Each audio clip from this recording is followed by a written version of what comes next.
All right, Shalom. First and foremost, I want to give all praise, honor, and glory to Yahweh, Bahashim Yahushai, Bahashim Rakakwadash. I want to give double honors to my apostles and elders who are at Millstone, who teach very well while this truth from and saturation out there to the hopeful elect, who continue to push this word in our truth, faith, and sincerity. And also, Shalom to all the men, women, and children who sincerely believe upon the words of Yahweh, Bahashim Yahushai. And on today, man, just coming with a quick little video coming in the spirit of prophecy, man. Because even a part of the prophecies is the downfall of this current society, man. And it have always been the same thing before that society come to an end. The prophets be out. Matter of fact, let's go ahead and start off with that Jeremiah. Book of Jeremiah 28, chapter down to verse 8. It says, the prophets that have been before me and before thee of old prophesied both against many countries and against great kingdoms of war and of evil and of pestilence, man. And that's what's going on, man. You know, because everybody going by their regular old day, laughing, talking shit and things like that. But at the end of the day, guess what? This place will be destroyed still. Thus saith the Lord. And again, one of those key things to see at these places that is latter end is what? The prophets out there on the highways and byways, and we prophesying nothing good concerning America.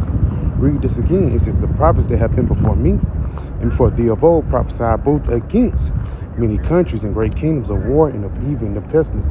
And again, that against is us speaking against this place, prophesying against Mount Seir, man.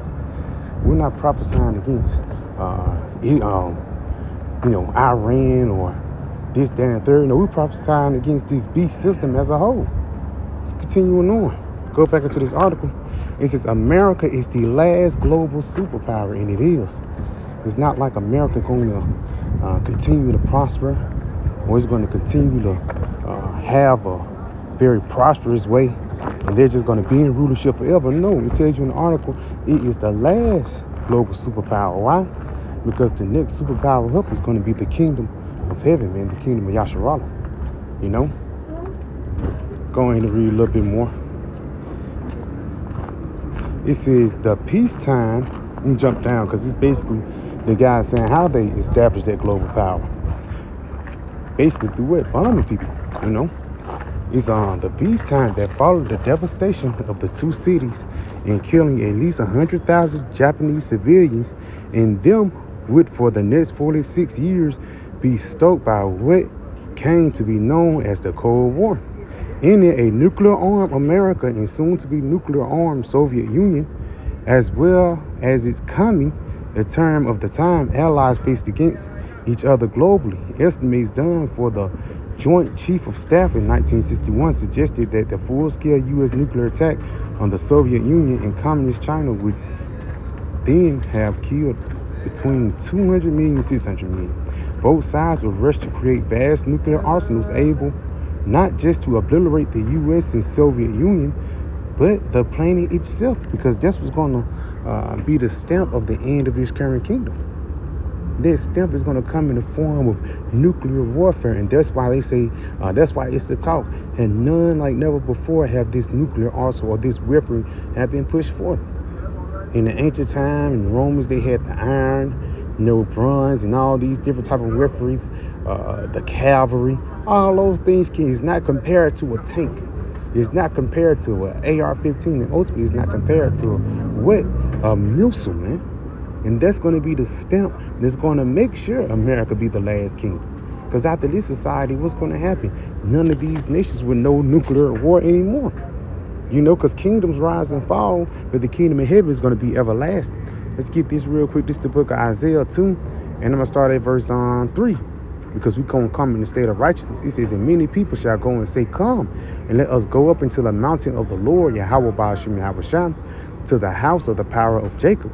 He will teach us his ways, and we will walk in his paths. And a part of us walking in the path of the Lord is we walk on the path right now, but in the kingdom of heaven, once we have those new bodies established, guess what? Everything we do is going to be pleasing to our power. Continuing on, it says, and we will walk in his paths, for out of Zion shall come forth the law. It says, in the word of the Lord from Jerusalem, and he shall judge among the nations. Yes, And that's why ultimately in the kingdom of heaven, the Lord is going to set up true rulers. They say even if the Moabites and the Elamites get into it, they're not going to solve it out with AR-15s and proxy wars. No, they're going to solve it out in a righteous way.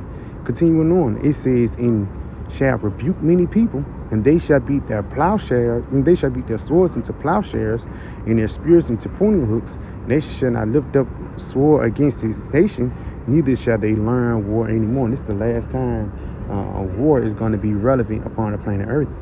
Why? Because after this, the so-called white man is going to be taken out.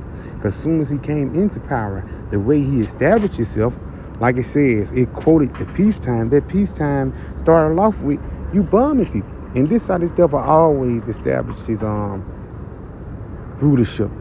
Go back to Alexander the Greek, even after the Renaissance. They didn't establish through trade and, diplomatically. No, they established through war.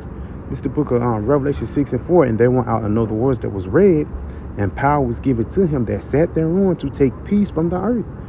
So these guys make peace through devastation. All of a sudden you bombed and everybody having a good time. What about the after effects of those people in Hiroshima and Nagasaki? There's been plenty of articles and information to show how those people suffered for generations.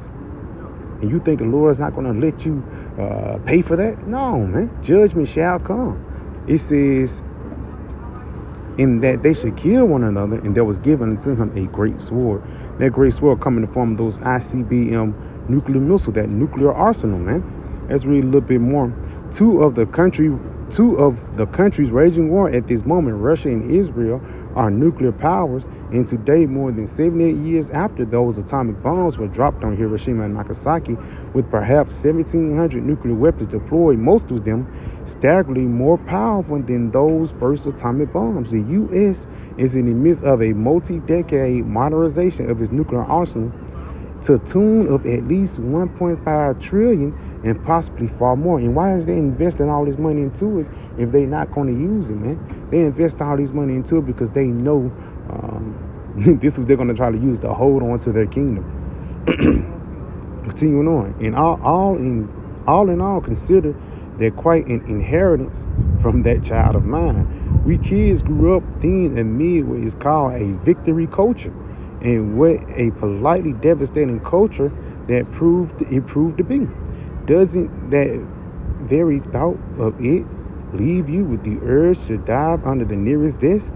Something that my youth was called duck and cover, that kids practice at schools in case of a Russian nuclear bomb were to go off in New York City. And people don't have this sense of urgency no more, man. It's no more nuclear talks or even people building shelters. The only people that's really building shelters is these millionaires, man. While the rest of these Americans is just living by their day life, man. And a lot of people want to come to America to prosper, but ultimately, at the end of the day, you come over here to be destroyed. So yeah, I can just a quick little video. I pray it was edifying. Once they call Allah, Yahweh, Ba'ashem, Yahweh Shai, Ba'ashem, Rakapadash, and Shalom.